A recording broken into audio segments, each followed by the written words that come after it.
గుజరాత్లో నీటిపారుదల ప్రాజెక్టును ప్రారంభించిన ప్రధాని మోదీ అదే ప్రాంతంలో మీడియా ప్రతినిధుల ప్రాణాలను కాపాడారు.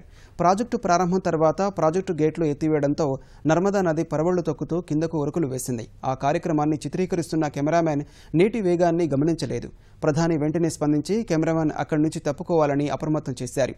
చప్పట్లు కొడుతూ సైగలు చేస్తూ వారు పక్కకు జరగాలని చెప్పారు. వాళ్లు తప్పుకున్న కొన్ని క్షణాల్లోనే నీటి ప్రవాహంలో కెమెరా కొట్టుకుపోయింది.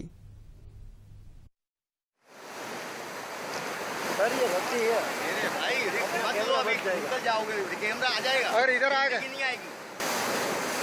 आ गया इधर आ गया ठीक तो वो है।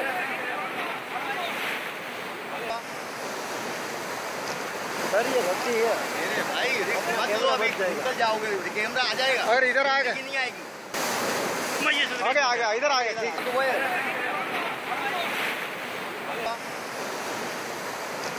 सर ये गलती है। मेरे भाई मत लो, अभी निकल जाओगे, कैमरा आ जाएगा। अगर इधर आ गया नहीं आएगी।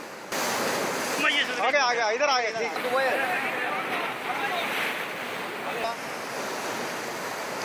सर ये गलती है। मेरे भाई मत लो, अभी निकल जाओगे, कैमरा आ जाएगा। अगर इधर आ गया नहीं आएगी। आ गया इधर आ गया ठीक तो वो है।